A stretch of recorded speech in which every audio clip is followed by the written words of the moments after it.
Buen día para todos. Por favor, me confirman que se esté escuchando bien. Sí, señor, se escucha y se ve ya la presentación. Ok, muchas gracias, Cristian.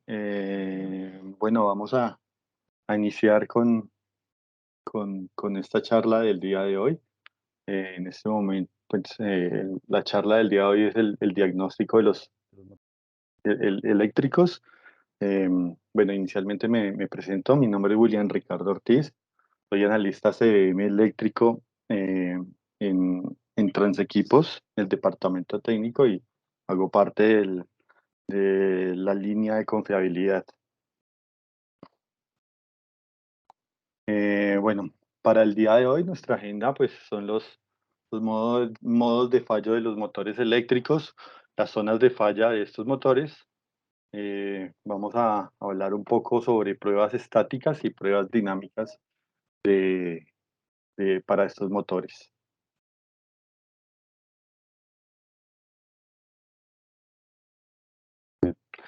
Ya iniciando, bueno, las pruebas a motores eléctricos. ¿Por qué es importante? Regularmente o históricamente estos motores han sido tratados o inspeccionados como una máquina mecánica, y por esto las técnicas de mantenimiento o iban enfocadas a esta parte, que si bien como vemos en el gráfico constituye una parte importante donde las fallas de pronto por rodamiento nos llevan casi a un 50%. Pero como vemos, también hay otras zonas como la parte de rotor y los devanados o otras causas probablemente externas como acoples, correas o incluso la misma carga que pueden llegar a afectar el motor.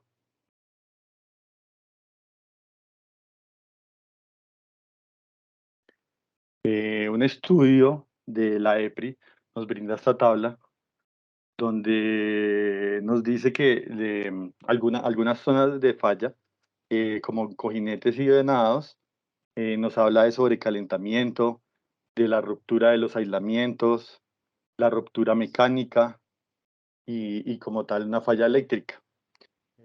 Nos damos cuenta, eh, el porcentaje en los devanados es bastante elevado. Vemos que en sobrecalentamiento existe un 21%, la ruptura de aislamiento un 37%, ya como fallas mecánicas en los devanados un 10%, y ya como una falla eléctrica del 11%. Como vemos, hay más fallas, aparte de posiblemente los cojinetes o los rodamientos de un motor, que regularmente son los que siempre se atacan. Bueno, estas pruebas a motores eléctricos lo que buscan es evaluar la condición actual de los motores eléctricos, identificando los problemas potenciales antes de que se vuelvan como fallas funcionales. Y así atacar cada una de sus zonas, que pues en este caso vamos a evaluar 6 zonas de falla o se han constituido como 6 zonas de falla. ¿Cuáles son? Está el rotor, el estator, el entrehierro, el aislamiento, la parte de calidad de energía y el circuito de potencia.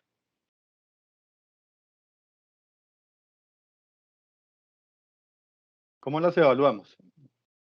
Estas zonas de falla las vamos a evaluar de manera estática y dinámica, para diferentes pruebas.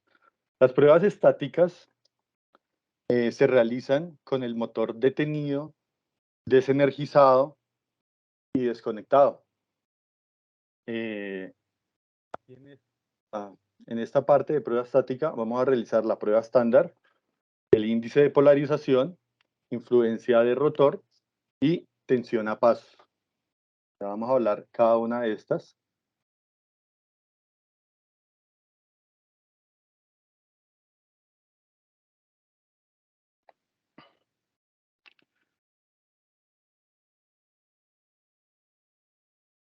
La prueba estándar Esta prueba estándar lo que busca es evaluar el circuito del motor, midiendo la resistencia entre fases y su desbalance respectivo.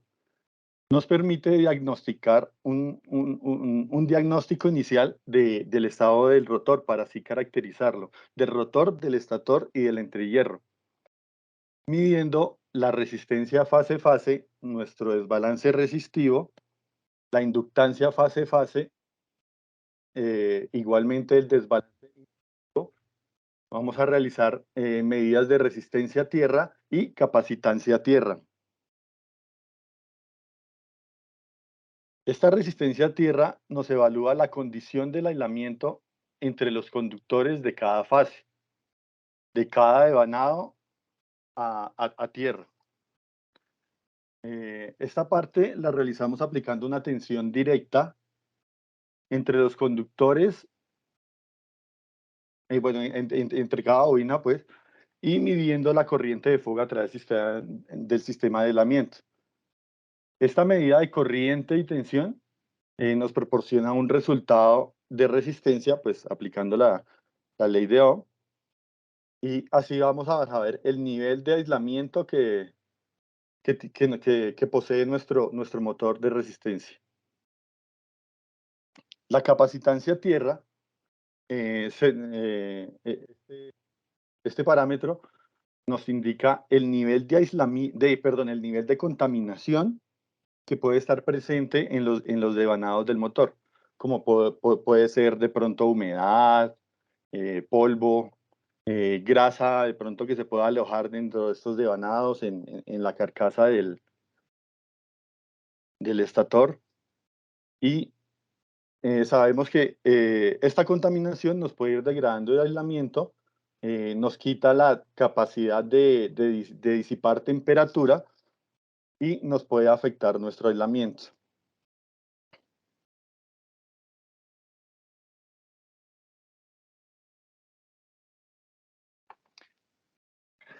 Esta prueba de resistencia nos basamos en la IEEE 043 de 2013, donde nos da unos estándares y nos da como las bases para así inyectarle tensión. Esta tensión, como les dije inicialmente, es en DC, es en corriente directa, para no afectar el motor.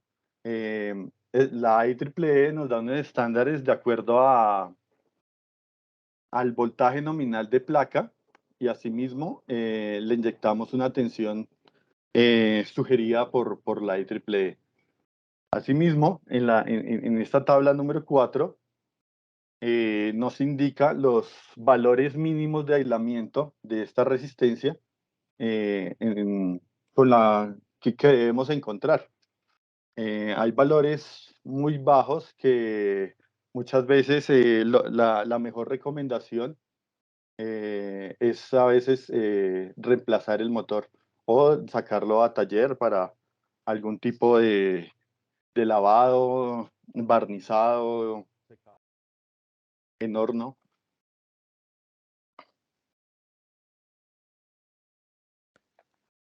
Bueno, continuando con esta parte de aislamiento, también encontramos el índice de polarización.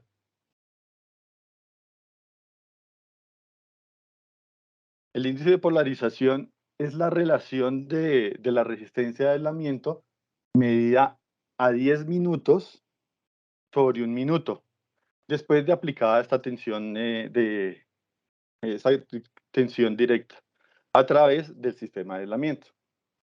Este índice de polarización se obtiene con la sumatoria de diferentes corrientes, de 4 corrientes, que son la corriente capacitiva, la corriente de conducción, corriente de fuga y la corriente de absorción. Esto lo vemos aquí en nuestra primera gráfica, donde si sumamos estas corrientes, si se hace la sumatoria de las corrientes, obtenemos aproximadamente un tipo de gráfica, un tipo de exponencial invertida. Como de alguna manera, pues nosotros estamos con resistencia y aplicando ley de Ohm y haciendo esta conversión, obtenemos nuestra curva característica de IP, que es una exponencial ya un poco creciente, donde en cierto punto tiende a polarizarse, que es la polarización del motor. Aquí en esta gráfica observamos un índice de polarización, bueno, una gráfica de índice de polarización, perdón, con algunos picos, pero que el valor de índice de polarización en realidad gráfica es 2.5. Si observamos esta gráfica y este valor de 2.5, vemos que es un índice de polarización bueno, donde se dice que el índice de polarización, y según nuestra IEEE 043, eh, un valor muy bueno de índice de polarización es mayor a 2, o bueno, tiene que estar entre 2 y 4. Estos índices de polarización, por el estatus del índice, está bien, pero como vemos esta gráfica tiene algunos picos, unos picos de caída. Entonces esos picos nos puede indicar algún tipo de degradación o alguna falla que se esté generando ya en nuestro sistema de aislamiento.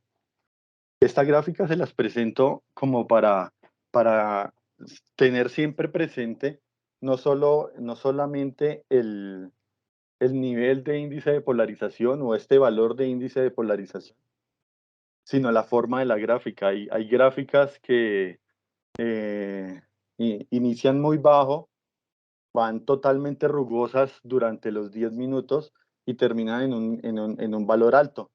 Eh, si yo saco el índice de polarización, me va a dar un valor alto de índice de polarización, pero como la gráfica o los valores intermedios, digámoslo así, están desbalanceados, están rugosos esa gráfica, no nos va a dar o esto va a ser indicio de una falla en el aislamiento, ya sea por contaminación, por degradación, muchas veces por sobretemperatura que esté trabajando los motores, donde el sistema de aislamiento o este aislamiento ya se está degradando.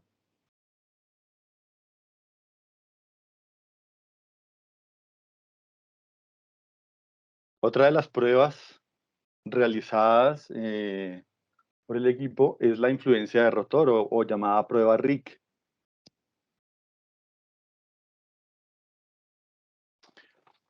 Esta, esta, esta influencia de rotor, esta evaluación de rotor, de, es, es una representación gráfica de la relación magnética entre el rotor, el estator y el entrehierro. Eh, el magnetismo residual que existe en el rotor afecta la inductancia de cada devanado. Por eso, cualquier defecto que exista tanto en el rotor como en el estator o incluso en el entrehierro va a dar cambios en la inductancia medida. Y esto me permite evaluar en qué estado se encuentran estas zonas. La gráfica de alguna manera me muestra un tipo de, digamos, de flor como muy simétrica en todas las fases. Cada fase de alguna manera es un color.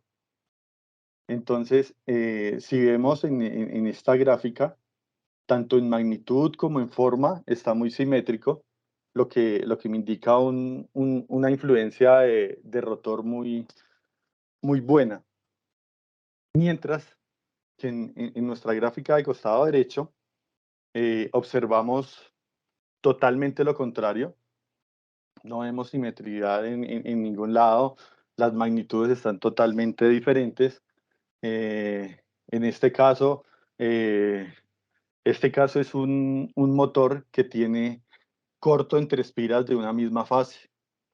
Al realizar esta prueba de rotor, se encontró esto. Esta prueba de rotor se realiza inyectando tensión en DC igual y girando cierta cantidad de grados manualmente el rotor.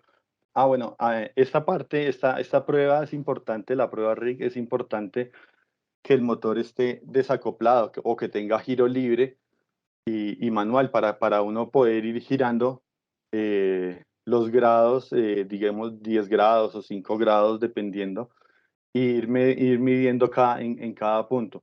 Y se va construyendo estas gráficas. Como les decía, en esta gráfica se encontró que se había corto entre espiras de una misma fase y así pues la gráfica también se observa totalmente eh, desordenada.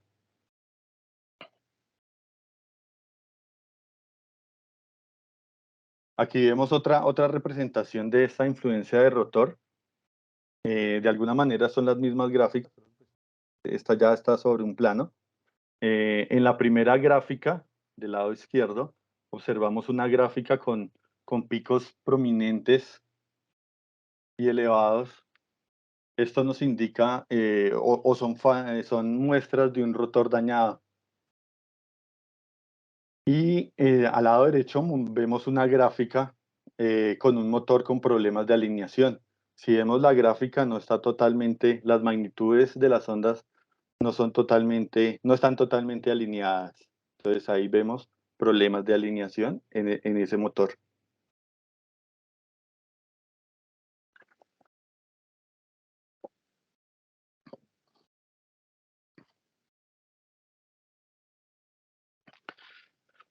Bueno, seguimos con la siguiente prueba, que eso es tensión a pasos. Esta prueba de tensión a pasos no es una técnica recomendada para realizar mantenimientos de rutina. Esta prueba es intrusiva y estresante para cada motor.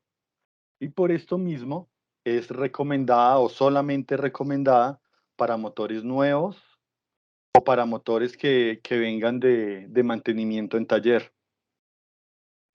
Esta prueba busca modelar la corriente de fuga de aislamiento a través de la inyección de pasos de tensión, iniciando desde la tensión nominal de placa.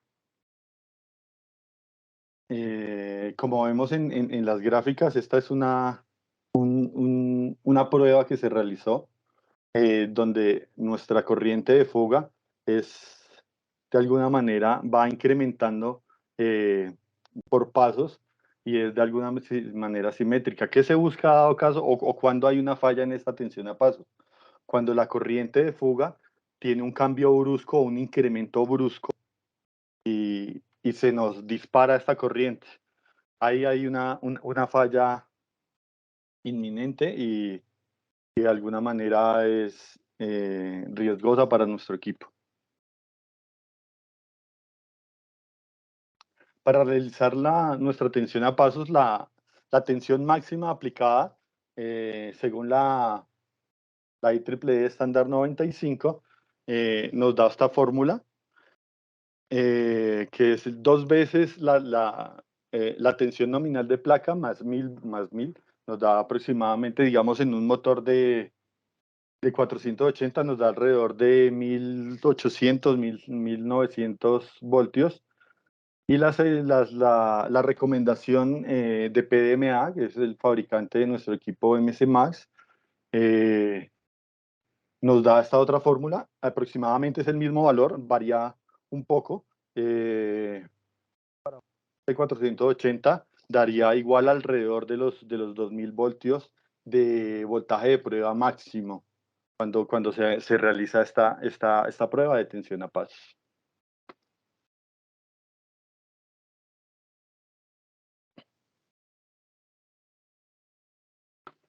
Bueno, continuamos con las pruebas dinámicas. Estas pruebas se ejecutan con el motor energizado y en operación. Es importante que esta operación esté por encima del 60 o el 70% de la carga. El realizar estas pruebas con baja carga o con porcentajes bajos de carga se obtienen resultados no muy valederos o incluso pueden ser obtener resultados de porcentajes de desbalances elevados que no caracterizan el motor. Entonces, siempre presente que esta dinámica se haga con el 60 o el 70% de la carga.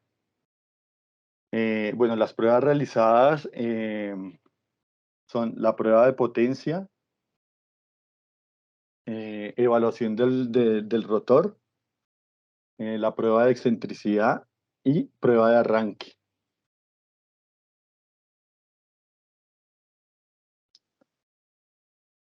La prueba de potencia. Esta prueba es de las principales herramientas para determinar las condiciones y características de las señales de tensión, de corriente y los demás factores que influyen de manera directa en calidad de energía. Esto se realiza tomando una muestra instantánea de corriente y tensión en las tres fases. Y así es posible evaluar también los desbalances de corriente y tensión para determinar fallos en el estator y en el circuito de potencia. Y pues dependiendo de estos, incluso de la cantidad de armónicos, de las tasas de distorsión armónica, se pueden tomar decisiones de operación o intervención de los equipos. En estas gráficas, en estas tablas, vemos la interpretación de voltaje, de corriente y de impedancia. Eh, a su vez, también vemos las tasas de distorsión armónica, digamos, en la tabla de la izquierda, observamos un motor de 480, muy saludable, donde no tiene falla alguna, tiene armónicos bajos, tiene los desbalances de tanto de voltaje como de corriente son adecuados. Eh, en la tabla de la derecha observamos ya un motor un poco más comprometido, donde vemos desbalances de voltaje elevados y asimismo pues sus armónicos de tensión, de voltaje también un poco elevados. Vemos que por esto mismo de los desbalances de tensión y, y, su- y la alimentación en tensión, vemos una sobrecarga en la corriente. Aquí nos dice que este motor está trabajando al 180%, que de alguna manera para un motor me puede causar sobretemperaturas, daños e incluso paradas catastróficas de este motor. De acá analizamos también la protección, digamos, si este motor está trabajando al 180%, la protección de alguna manera también está fallando. Eh, entonces, asimismo podemos evaluar también el circuito de potencia del motor, los componentes que me alimentan el motor.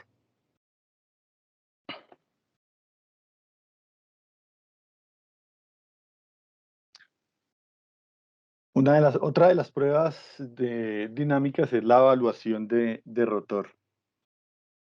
Esta prueba permite evaluar la condición del rotor en un motor de inducción, esto a partir de una captura de datos de corriente.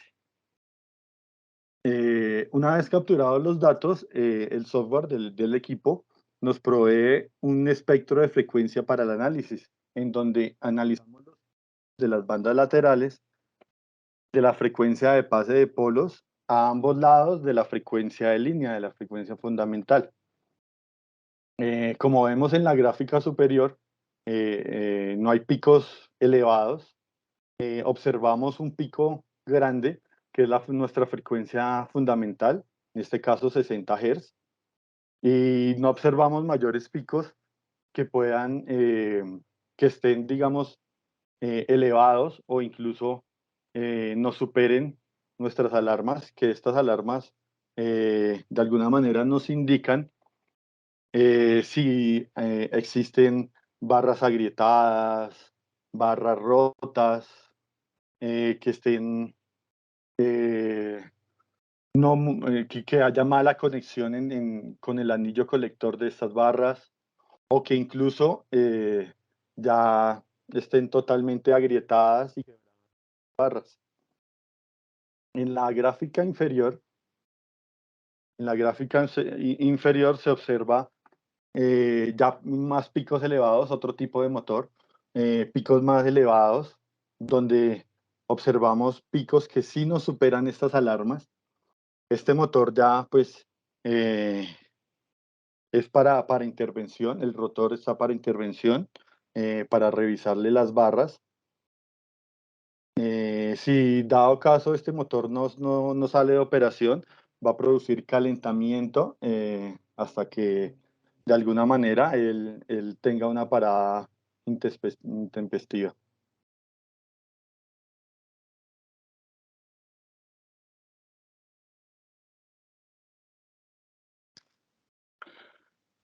La prueba de excentricidad. Eh, la prueba de excentricidad, lo que presentamos igual es un espectro de frecuencia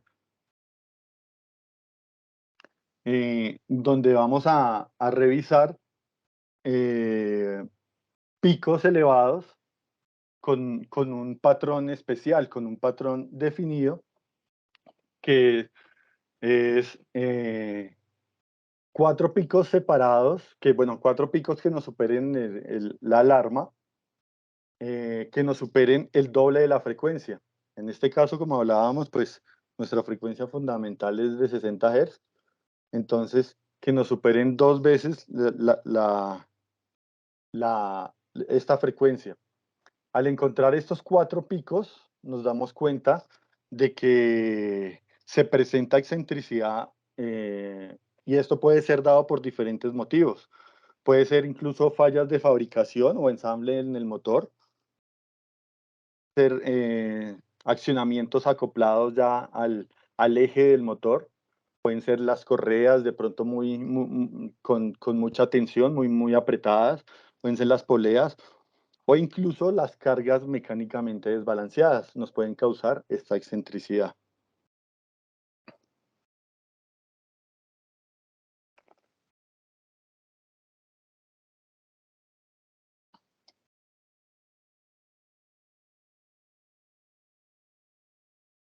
La prueba de arranque. Esta prueba de arranque me permite capturar la corriente durante un arranque y evaluar la magnitud de esta. Como sabemos, el arranque de un motor es entre 5 y 7 veces nuestra corriente nominal. Entonces, a través de esta prueba, podemos saber hasta dónde nos está llegando este arranque y así graficarlo y evaluarlo.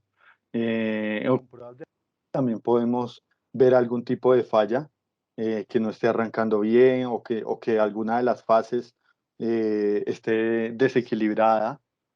En este caso vemos en la gráfica superior, vemos un motor, esto es de baja tensión, donde el pico de arranque me llega aproximadamente a 800 amperios y luego de un tiempo de aproximadamente 7.5 segundos, eh, ya cae y se estabiliza a la corriente nominal.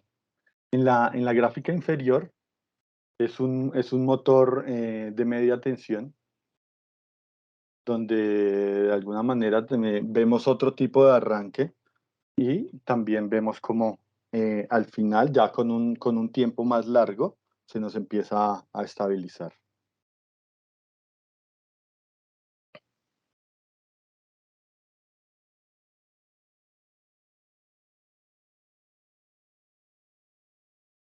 Bueno, ¿qué pruebas ejecutamos en diagnóstico de motores y en prueba estática y dinámica?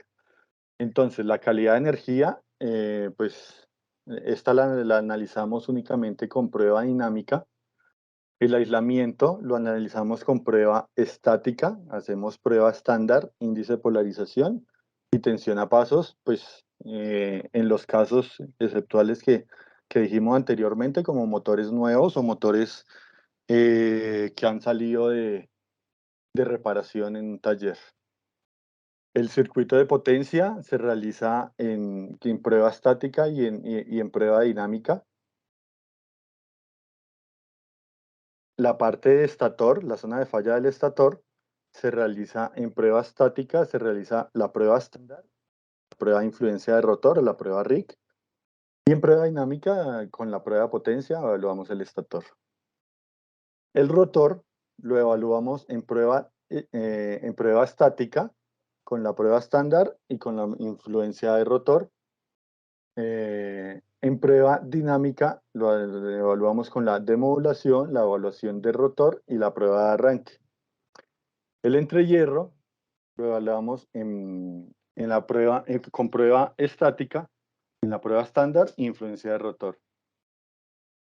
Y en prueba dinámica con la prueba de excentricidad.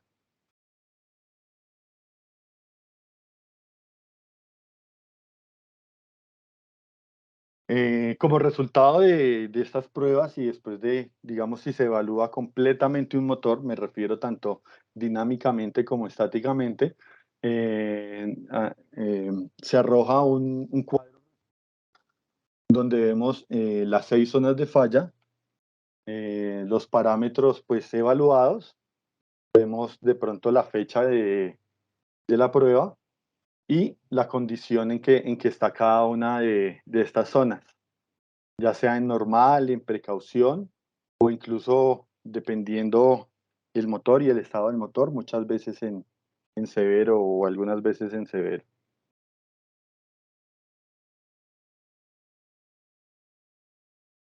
Las normas que nos aplican para la realización de estas pruebas son estas normas, las normas EEE, los estudios y recomendaciones del fabricante del equipo MS+, que es PD Media Corporation, los estudios y recomendaciones del EPRI, las normas NEMA, tanto de motores y generadores, la norma ANSI en desbalances de tensión y bueno, y la norma EEE en calidad de energía.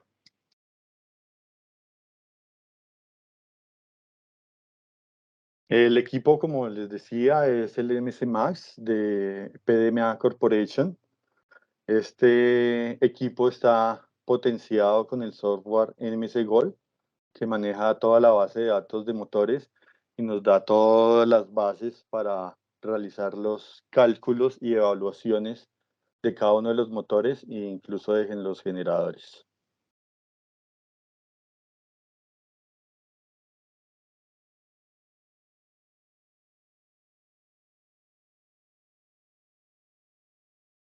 Y ya como para finalizar, les voy a leer esta frase del diagnóstico de los motores.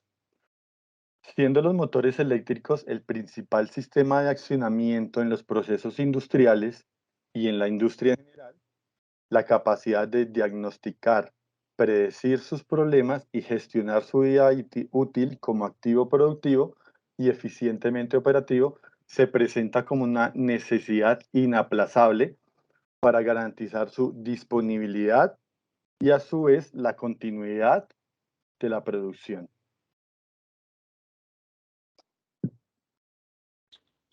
Bien, William, tenemos una pregunta del señor Hugo Fernando. Nos pregunta, para un motor eléctrico de gran potencia que ha estado parado por más de 6 meses, ¿se recomienda realizar pruebas eléctricas y cuáles antes de ser puesto en servicio nuevamente?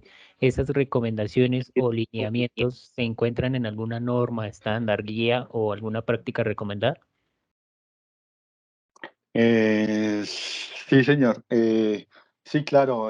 Antes de colocarlo en operación, es bueno de pronto hacerle la totalidad de las pruebas estáticas, en revisar la parte de aislamiento, si ha estado detenido mucho tiempo, dependiendo también cómo ha estado su almacenamiento, de pronto con mucha humedad o mucho polvo o algo así. Es importante saber esto. Eh, y luego, pues sí es bueno, ya si se coloca en operación, es bueno realizarle las pruebas dinámicas eh, para para saber su funcionamiento como tal. Em, digamos, para aislamiento, digamos, la norma IEEE puede ayudar, digamos, ahí están los estándares de resistencias.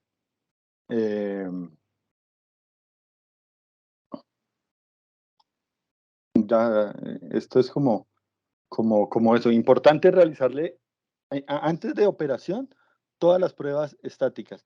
De pronto tensión a pasos no, porque pues de pronto no ha estado en taller, no sabemos cómo está el aislamiento, entonces tensión a pasos no realizarle, pero sí, digamos, por lo menos pruebas de aislamiento, las pruebas estándar, capacitancia, sí es importante realizarle esto para saber, para caracterizarlo y saber su estado. Perfecto, William, muchas gracias.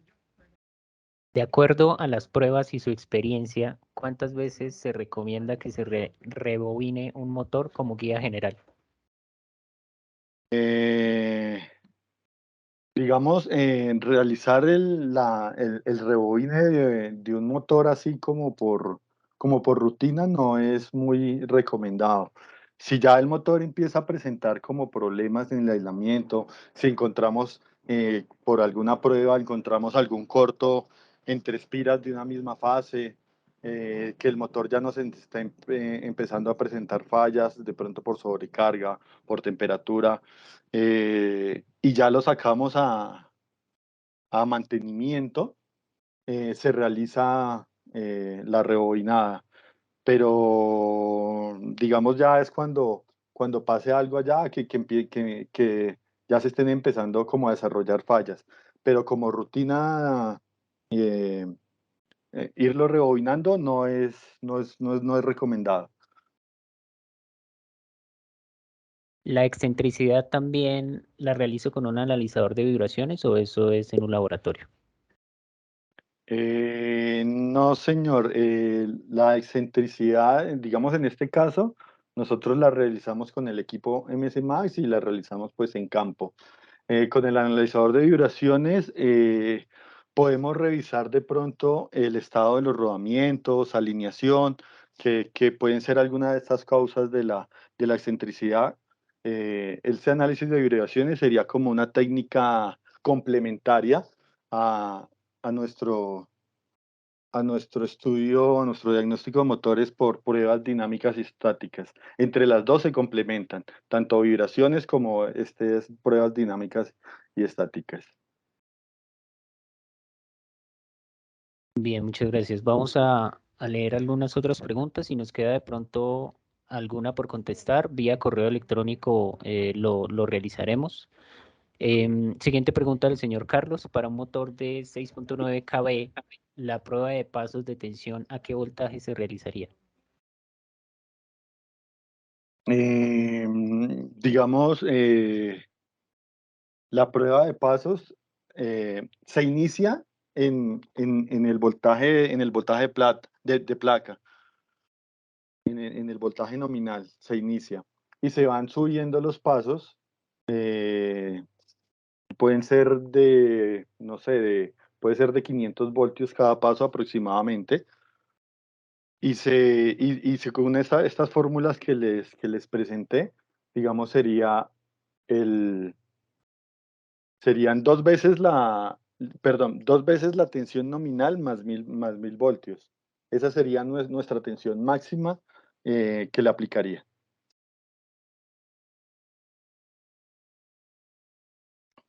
Perfecto. Cuando se evalúa un motor y este funciona con variador, ¿qué aspectos se deben tener en cuenta? Igual, los mismos aspectos de un motor sin variador de frecuencia.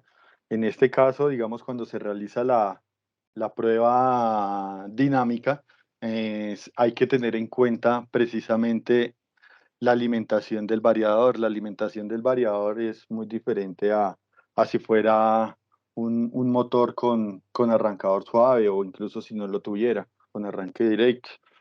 Entonces la alimentación por el variador nos va a causar muchas, no interferencias, sino variables que debemos tenerlas en presente cuando evaluamos de pronto el rotor o incluso la excentricidad. Entonces tenemos que saber a la frecuencia en que está trabajando en el momento de la prueba.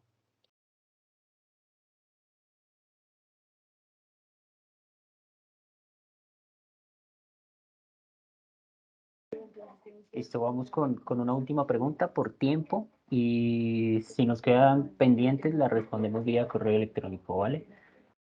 ¿Cuáles son los rangos de capacitancia a tierra para saber el estado de un motor? Rangos como capacitancia a tierra no los hay, tampoco hay una normativa sobre esto y de alguna manera cada motor es diferente en este aspecto. Eh, lo que se hace, digamos, en estos casos es llevar una tendencia de capacitancia de cada motor, iniciando con un valor en la primera medida. Entonces, si digamos yo tengo un motor donde mi primera medida fueron, no sé, 10.000 picofaradios, y cuando vuelvo, no sé, de prontamente al año o a los 6 meses a realizar esta prueba, ya no son 10.000 picofaradios, sino me ha subido a 20.000, entonces veo un incremento de esta contaminación, de esta capacitancia. Entonces ahí es cuando ya lo empiezo a intervenir.